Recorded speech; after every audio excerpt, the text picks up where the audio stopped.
this computer. Okay, hey guys, welcome to our Dream Team Monday night Zoom. It is Monday, April 19th. What an exciting month, what an exciting time. Hopefully you guys caught some of the power planning last night. We are down to less than 2 weeks to Thrive-Palooza, which also means less than 2 weeks for the end of the month. So I know there are a lot of people pushing for the auto bonus. I know there are a lot of people pushing for a rank bonus of any kind because the rank advanced bonus, yeah, that's what it's called, ends at the end of the month. And I know we have a lot of people just excited to get to be together in Fort Worth. So while it is super exciting, please keep your eye on the ball. We have an auto ship that goes out tomorrow. We have an auto ship that goes out on the 25th. You always want to make sure you're working that business, keeping track of your people. I would love for corporate to throw out a great big promo. But again, if you are pushing for one of these rank advance, don't wait on corporate because I don't know if they're going to do it or not. And I don't know if they do, what days they'll do it and exactly what it'll be. So for those of you that are like, I need, 2 new promoters for Puerto Vallarta, or I need this, that, or the other, you're going to have to make your own promo in the meantime. The best thing that could happen is that you would have your own promo going and then corporate throws something out that's even better and you can ditch yours and go with that. But don't wait around on corporate. Talk to your upline if you need support, if you need help, if you need ideas, whatever, but talk to your upline. Don't let April end without you pushing for it. Yola has put me in 3 group chats today. Nice job, Yola. That's a shout out for Miss Sandra D. She would like to know what kind of dry shampoo people use. So if you have time to type that in the comments, let her know. Pushing on a goal and working a promo even without Lavelle doing one yet. Yes. Always do your own thing. Don't wait on your upline. Don't wait on Paul and Jason. You have to remember that this is your business.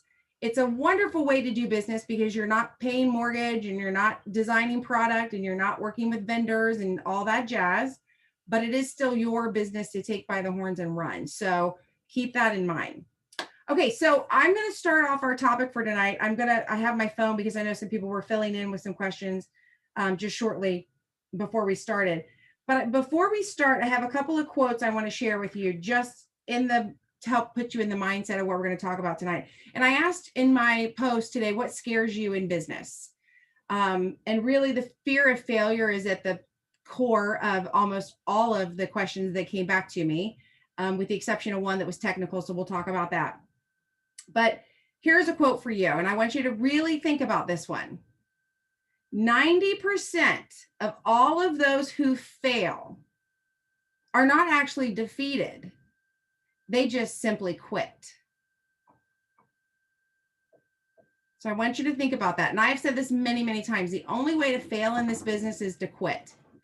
Some people will move quickly. Some people will move slowly. But if you're always putting one foot in front of the other and you're in business, that's something to be proud of and hold your head high. So 90% of people who fail aren't actually defeated. They just simply quit. And then there's one more. This one, your dream, whatever it is, right? Your dream does not have an expiration date. So take a deep breath and try again. And that is something that I think we can all think about. There's so many times you're like, oh, I didn't do it, or oh, it's not going to happen, or oh, whatever. And you want to throw in the towel. There's no expiration date on your dream. And I know some people will want to argue. They'll be like, no, I wanted to go to Puerto Vallarta and it ends at the end of the month and I'm not going. Okay, was it really Puerto Vallarta you wanted to go on, or you want to go on a free trip? Because there's going to be another one coming in a few months, right? This rank advance bonus, yes, that's awesome money, and it's always awesome to chase a bonus. Guess what? If you didn't get it this time, take a deep breath. There's going to be another one. There's always something to work for, but you have to work for it. You can't quit, or you'll fail, right? But that's self-imposed failure. So let me go to these questions really quickly. Like I said, a lot of them just circle back to like fear of failure. Where did it go? As a matter of fact, Lisa Cook says, fear of failure / can I lead a team? What will people say? Shantae, this one made me chuckle because I wish Sam was on here to back me on this one. We don't do as much as you think we do. I'll be the first one to tell you that. She says, I have a fear of what's beyond 40K. The thought of having to do everything that you and Sam do terrifies me. Weekly Zooms, etc. We don't do as much as people think. And then I gotta go, oops, all comments. Why is it? I'll have to go to the thing for yours, Miss Sandra D. It's not letting me see it. Da, da, da, da. Hang with me, everybody. Okay, and then this one came from Sandra. Getting to the official rank of 40K again, so reclaiming rank. Then 80K and beyond, and not being able to help my team. So we'll talk a little bit about that. Do I have enough knowledge, like you, Susan, Lindsay, and Courtney, when it comes to getting teams from their vision boards to goals actually achieved? And then Lucy says, losing rank after getting the car. Oh, these are such good ones. I know no one, that's good. Okay, so I'm going to walk you through a little process here. I think it's like 4 things. So if you have a pen and paper, that's great. If you don't, just focus, like really focus, like turn off the TV, turn off whatever's happening. You know, I know some of you have kids running around, you can't turn them off. There's no off button. But what I want you to think about, pinpoint exactly what you are afraid of. And Edie, I'm going to use your example because it's very easy. It's an easy one to use. So Edie says she's afraid of losing rank after getting the car. Okay, well, let's pinpoint exactly what you're afraid of. So for example, if I lose my rank and I just got this car, I'm afraid, and it's going to go in lots of different directions for different people. I'm afraid, number one, all my posts on Facebook where I talked about my car and how great my Thrive job was, and I got this car, people are going to start commenting and saying that I was a liar and that I failed. 2, something much more practical. Now I have this daggone car payment. And what if I can't make that car payment? What am I going to do with this car? Can I afford to keep this car? Right? You need to actually pinpoint it all the way through. When you say, I'm afraid of hitting the next rank, like Shantae, I'm going to pick on you because I'm not sure I can do all the things that you and Sam do. What is it that we do that you think you can't do or you're nervous about doing? I know you said weekly Zooms. So let's use that example. What is it about weekly Zooms? Are you like, I'm afraid I don't have the time. I'm afraid I don't have the topic. I'm afraid no one's going to come to my Zoom. Like pinpoint exactly what it is that you're actually afraid of. Right? Like people say, I'm afraid of the big bad wolf. Well, what exactly is the big bad wolf? Like I know, so some examples I wrote down. If I were to fail, like let's say somebody is shooting for 200K and they're like, if I fail this 200K, I might have to sell my car, or people will think I'm incompetent, or you know, I might get fired, which is not really weak. You can fire yourself, I guess. But what is it that you're really truly afraid of? So like I said, Edie's is a good one because she says, I'm afraid of losing rank after getting the car. Well, what are you really afraid of? I'm afraid I can't afford the car.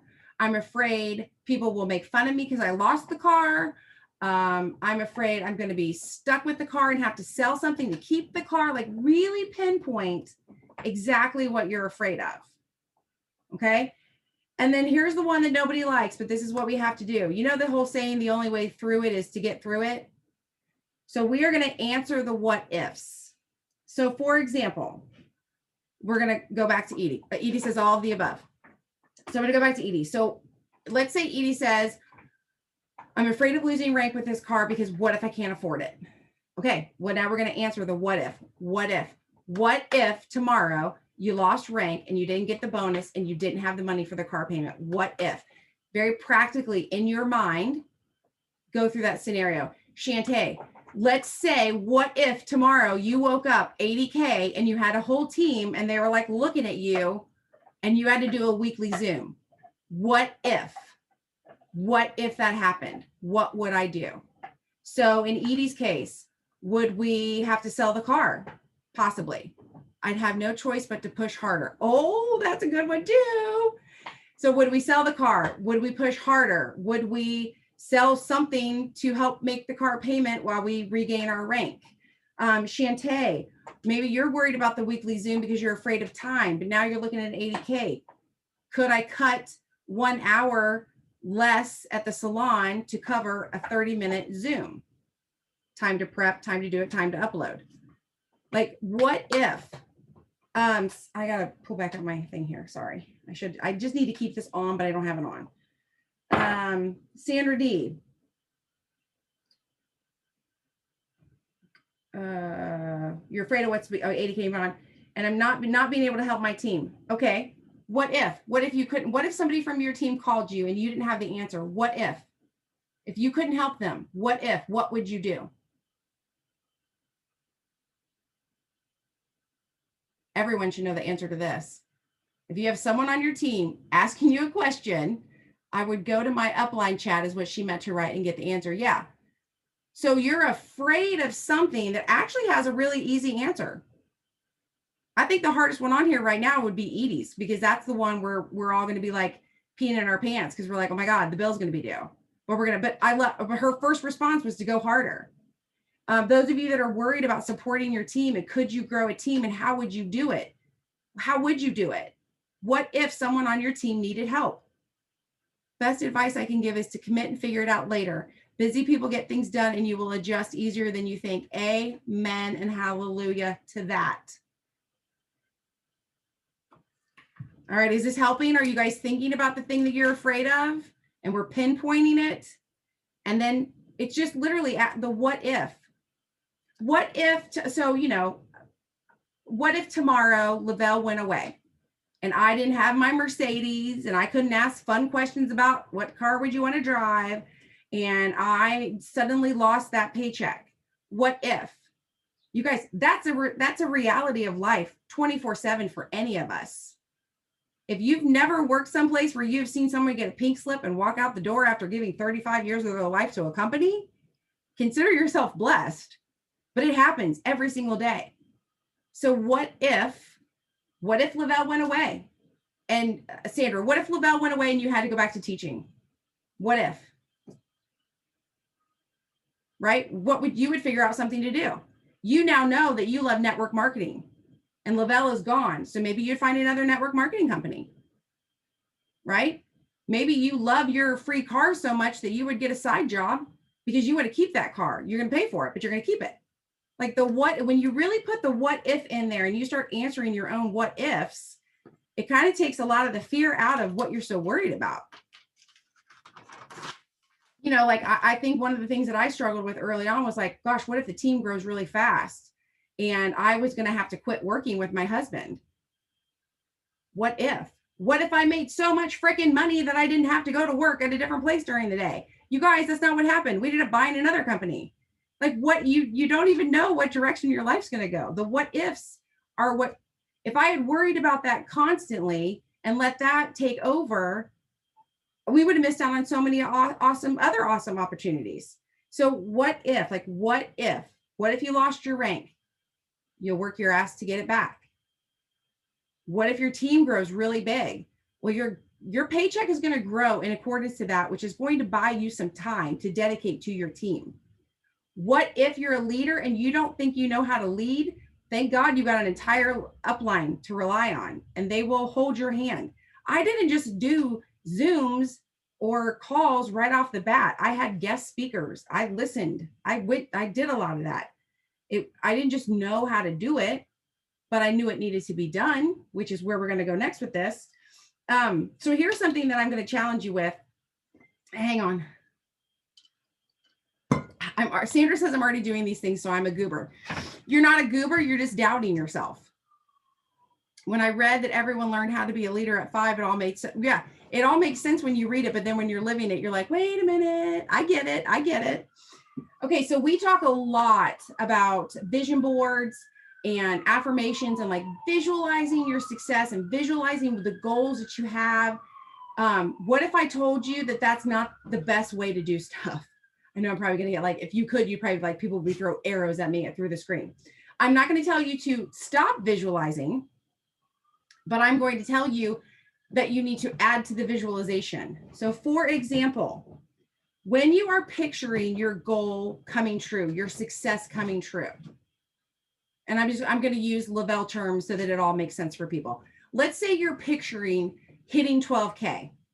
Like that's an exciting thing to picture, right? Like you see yourself, you see the tracker, it's hit 12K, you see the auto bonus, you see yourself going to a car dealership, you see yourself holding keys, like you see all these things and it's so exciting.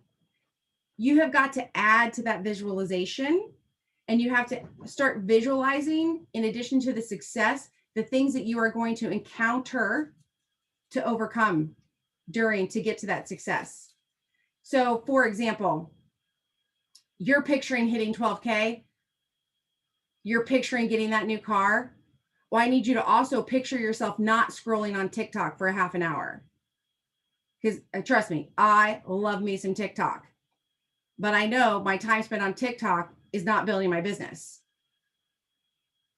So maybe you like to go hang out with your girlfriends on the weekends, and you're going to have to picture not hanging out with your girlfriends to picture the success. Because when you just get wrapped up into the dreamy, beautiful outcome and you get too far away from the reality,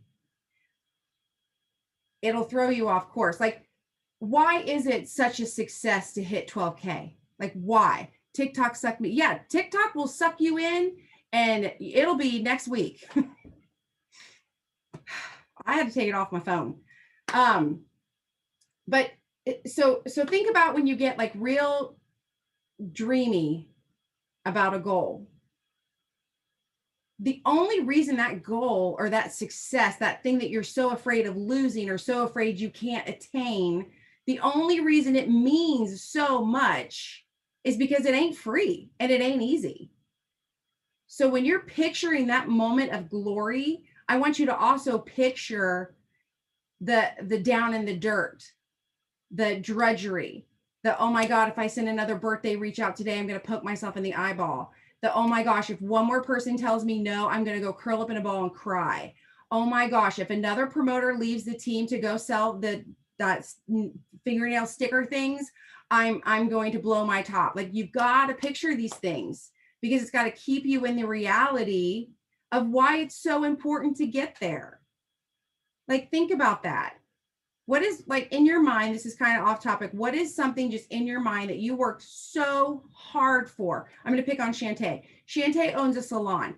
Salons don't just magically appear out of nowhere, especially in an old town like what she's in. She's in an old building. I'm right. Am I right, Shantae? Yeah. She's in an old building, which I can feel with my heart because we have businesses in old buildings. So there was renovation involved. You can't ever do exactly what you want to do because there's a pipe or some weird asbestos shit someplace that's stopping your whole dream. So her salon is beautiful and amazing, and it means so much to her because why? Because blood, sweat, and tears went into it. If you were just like, you know what?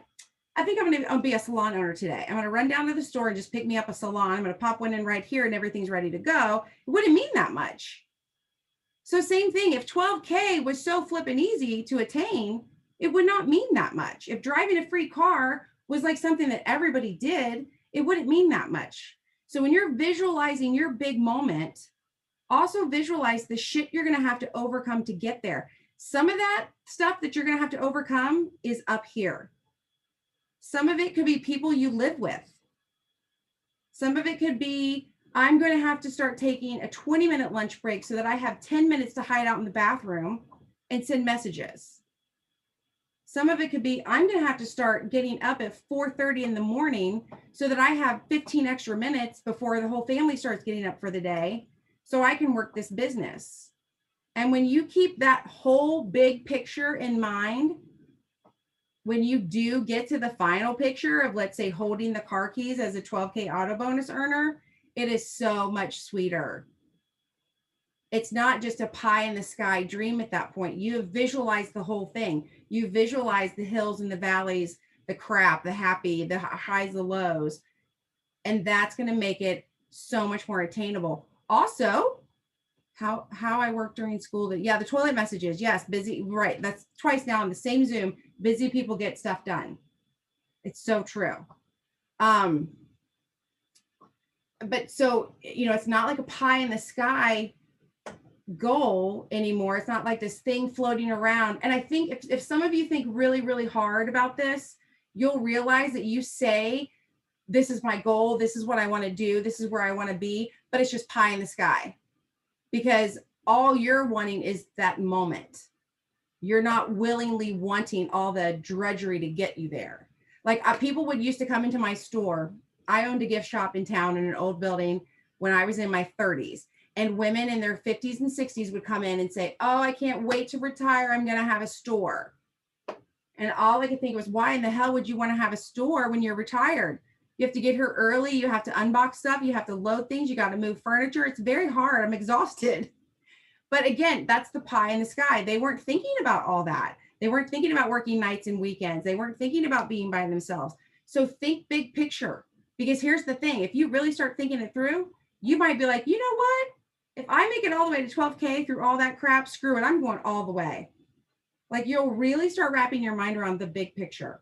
So visualize, but don't just stop at the pretty picture. Like, don't just stop at the vision board. Like, when you're looking at your vision board, say, okay, all right, self, what could the world throw at me that would stop me from this goal that I'm so afraid of? Like, I know a lot of you have 200K on your board, and you say it and you look at it and you don't really think about it, because it's scary. It's just scary. And maybe you know all the things that life's going to try to throw at you to keep you off track with that. And it's just not, we're not going to focus on it. We're just going to look at it. We're going to tell everybody 200K is our goal, but we'll get there someday, right? Whether maybe it's 4K, maybe it's 40K, whatever it is.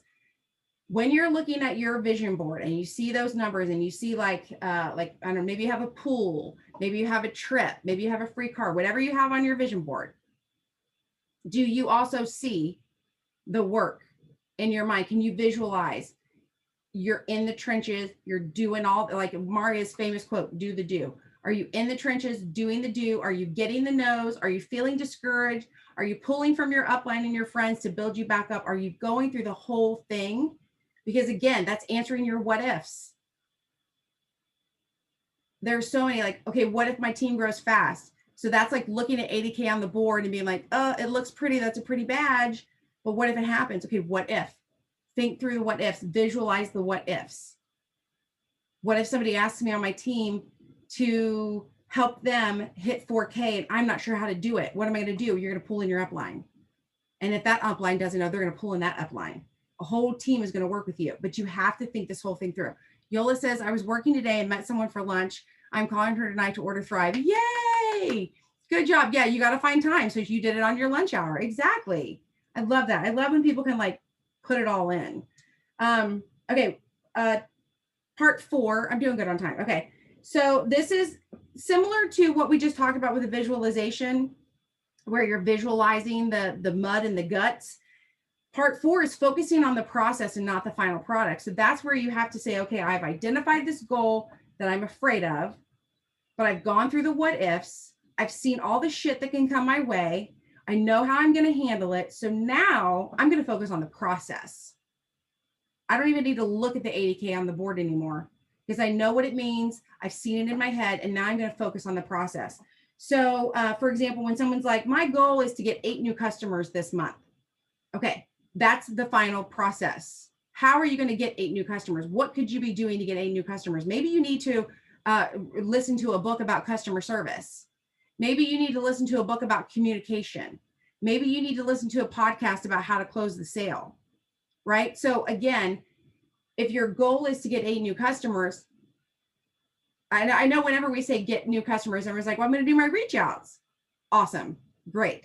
What if your reach outs suck? What if you don't know how to talk to people? What if you don't know how to follow up? What if you have customers who are dropping off of their auto ships because you don't know how to do customer service? So what is the actual practical process that you could do to make yourself better, to make this goal come alive? Same thing. Someone's like, I want to go 80K by August. Okay, awesome. And they're like, I'm going to do a local. Awesome. How many? Where are you going to have them? Who are you going to do them with? Like, get into the process. I'm going to do 2 locals a month, and they're going to be with my level 1s because I'm going to spread my time to build my legs. Like, get specific with the actual process. So, and this kind of goes back to that whole conversation we had about ego. If you guys remember the whole ego, the ego wants to win, but really the ego needs to simmer the hell down and do the work.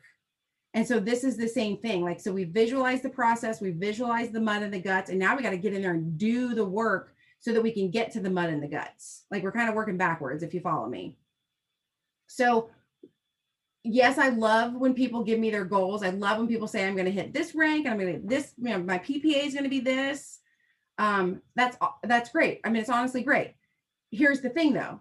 Somebody can come into this business and they can have a stellar PPA, and they can hit 4K in the first month if they want. How are they going to stay in this business if they're not really looking at what are they doing? Because some of you will agree with this and some of you won't, because we've all had different journeys with this business. But in the beginning, it was a little easier to get customers. People were excited. They never heard of it. You had never talked about it. Your body was changing. Your attitude was changing. Well, maybe now people are like, yeah, that's Sonia. She's precious. She's bubbly. She's happy. She sleeps great. She helped. I mean, that's Sonia. Big deal. That wasn't Sonia 6 years ago. Sonia was falling asleep driving down the damn highway. So do you see how that, like, things change in people's lives? So, you know, at one time, if Sonia said, like, let's say 6 years ago, Sonia said, I'm going to get 3 customers. Oh, great. She's going to make some Facebook posts. She's going to wear a sticker and people are going to ask her about it. What about now? What are we going to do now that we're 6 years into this? How are we going to get 3 new customers? What is it that we need to get better at? Are we nervous to reach out and talk to people? Then we need to start learning how to communicate with people. We need to read books about communicating with people. When I say read, I mean listen. I know some of you actually do books with paper, and I think that's wonderful. I listen. Maybe a podcast, maybe a YouTube. I've learned more from YouTubes and podcasts about communicating with humans and overcoming objectives and closing sales than I think I could have learned on the street actually selling, you know, I don't know, furniture. So focus on the process, because again, if you have something that's scaring you, I'm going to take you all the way back.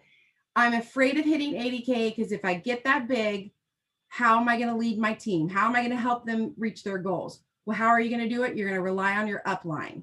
What's it going to look like? There are going to be days you're going to pull your hair out. There are going to be days that you want to cry. There are going to be days you want to quit. There are going to be days you are going to be on cloud freaking 9. What are we going to be doing on those days? We're going to be learning, growing, working with our upline, working with our downline. Like, you see how that it's just a process. So I'm going to go all the way back to Edie's car. Hang on. Edie's car. I'm afraid I'm going to lose this car. What if? I'm going to freaking work harder to keep it. All right, well, let's visualize that. What's that look like? Edie is a single mom. She's already working a job. Bless her heart, her daughter has a cast. She broke her arm. What's that going to look like? That's going to look like me having to go to the park, but keeping an eye on my daughter because she's in a cast, and I'm going to have to be sending some messages. I'm going to have to put her to bed at night, maybe stay up a little later. I might have to get up in the morning before she gets up. It's going to look like that. It's going to look ugly until it gets to the pretty part. Now, how am I going to do that? How am I going to learn to send these messages? Am I going to whip up a promo once a week? Am I going to be working with my upline once a week? Am I going to do a local? Like, what am I going to do? Like, get real specific. Michelle says, I definitely need to listen to books on customer service and communication. I mean, I think it's really huge. Like, sometimes it'll fall under psychology, but we're pretty amazing critters, and the way our brains work is pretty amazing too. And certain words and certain ways to talk to people, and just learning, to me, learning about personalities and how different personalities perceive information. You guys know me pretty well, I hope, from my Zooms, and I am who I am, and I'm pretty direct, and I'm high energy, and I like to go, go, go, go, go, go, go. And it took me a long time to figure out that not everyone is like that. And that really freaks some people out. So the more I started to learn about myself, the more I started to understand how to communicate with other people. So I'm one way on a Zoom because there's a bunch of us on here, but if you're one-on-one with me, it'll be a little different because I'm going to respond to you. Yola says, I offered samples for my birthday. They were snatchable. I loved that, by the way. It was her birthday and she gave away samples. I saw that. That was such a creative way to do that. Okay, so the last thing we're going to talk about, this is like step 5-ish in the process. And I actually did screenshots because not to downplay, but there was just so much good stuff that I wanted to share this. So the 5th thing to remember when you are dealing with fear of any kind, but especially fear of failure. Wow. Okay. When we say we fear failure, what we truly fear is being a failure, which we perceive as something permanent and irredeemable. With the possible exceptions, and this is the actual article, with the possible exceptions of Harvey Weinstein, that's incredibly rare. By contrast, the experience of failure is temporary and changeable. It doesn't feel good while it's happening, but you can always learn something. And then question mark, you can move forward. You get the opportunity to reinvent yourself. From Martha Stewart, do you guys remember Martha? She was high as a kite. Everyone loved Martha. Then Martha got locked up. Martha rebuilt herself.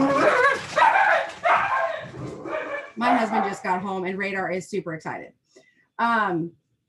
So everyone loves a good redemption story. So I want to put this in perspective. Let's pretend that Edie lost rank and she publicly said, oh my God, I've lost rank. I've got to dig in here. I don't want to lose my car.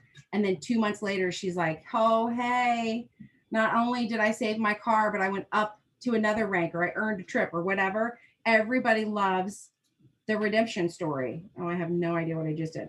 So to wrap up, failure is not an end. It's just a stopover. Even if we do fail, we can pick ourselves up, dust ourselves off, and think about what we learned in the process. Oh, hang on, oh, there we go. Specify what you're afraid of, answer your what ifs, visualize your obstacles along the way, and go easy on yourself. Failure won't stand a chance. So again, I know when we say we're afraid of this and we're afraid of that, we're afraid of failure, that's it right there. You're not afraid of the actual moment of failure. You're afraid of being a failure.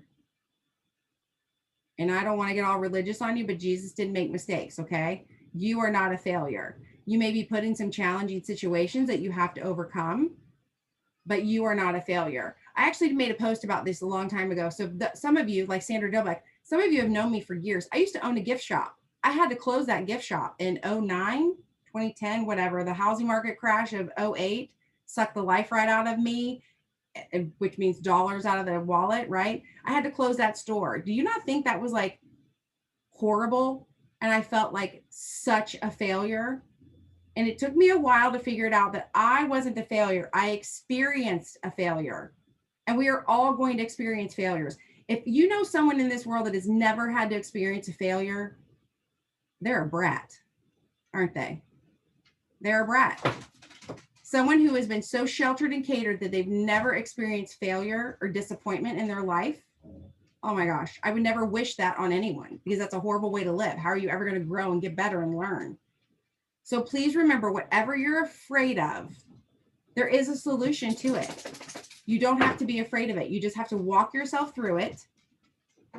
And then, and I honestly think a lot of times too, when you go through that what if stage, that will help you clarify what you truly want. If you're going through the what ifs and you're like, I don't even want to do that. Even if I did fail, I don't want to do all that work to redeem myself. Then that's not your goal, is it? So this will help you redefine your goals and redefine what you're afraid of. But just remember, you can, first of all, you can always reach out to me and say, hey, I'm freaked out right now. I'm afraid of this. Shantae, you can call and say, I am freaked out. What if my team hits 80K and I have to do a weekly Zoom? And I'll talk you through it. What if? How about we assign weekly Zooms to people on your team? How about we do a bi-weekly Zoom? How about we do a phone call? How about you do a live? There's always going to be a solution to your what if you choose to find it. So I hope this helped. There was one specific question. It came from a girl on Shantae's team. I don't want to not acknowledge it. Hang on. Hold the phone. Talk amongst yourselves. Okay. Not sure how to start a conversation about Thrive unless they ask first. So that is something that scares her. Like, this person is scared. Like, how am I going to start the conversation? So I would address this in a couple of different ways. Number one, we could go back to the whole, like, learning how to communicate, learning how to start conversations. But I'm also going to go with some social media training that we've had where you really want to create curiosity. I very rarely, I can't tell you the last time I just walked up to a stranger and said, hey, have you tried my Thrive? That's just creepy and weird. So if someone isn't asking you about Thrive and you want to talk to them about it, you have to talk to them about their life. What's going on in your life? How are things going? How have you been feeling? How is work? How are the kids? Inevitably, something's going to come up where they are exhausted. They're not sleeping. they're running themselves around, you know, all these things are going to come out. And that's when you can say, I hate to hear that. Have you ever tried Thrive for that? I hate that you feel like you can't move during the day because your body is so sore. Have you ever tried Thrive for that? So again, I don't think it's appropriate to just walk up to someone, even if it's your mom, and just be like, hey mom, you got to try this. I don't know, your mom, I probably would have that conversation with my mom. But again, I would have only said that to my mom knowing, hey mom, you should try Thrive because I know that your joints ache all the time and that you deal with headaches a lot and that you've not been sleeping good. Like, that's why I want to share it with her. So if you've got someone you're wanting to share Thrive with and they're not starting the conversation, then you start the conversation, but don't make it about Thrive. Make the conversation about them and their life and their health and how things are going, because that's when you'll find the ability to talk about Thrive. I hope that makes sense. I hope that helps. So with that, I am officially done. You guys, thank you so much for all the chat while this was happening. Thank you for hanging in there with me. This is such a good, important thing for us to talk about on a regular basis. Like, I want to say, don't let fear hold you back, but I know that it does. So instead of just like glossing over that, like, let's dive into it. Like, let's have conversations about it. And it's just, if you call me about it, I'm going to say, what if, and we're going to go through the whole thing. So if you have anyone on your team that needs to hear this, I'll have the recording up on the YouTube really quick and you guys can share it with them. And so if in the next week, if you guys do some of this, let me know. I'll find that article that I did a lot of the reading, I guess I'll call it from, and I'll put it in I'll put it in the post with this, is what I'm trying to say. Anyway, bye. Have a great Monday.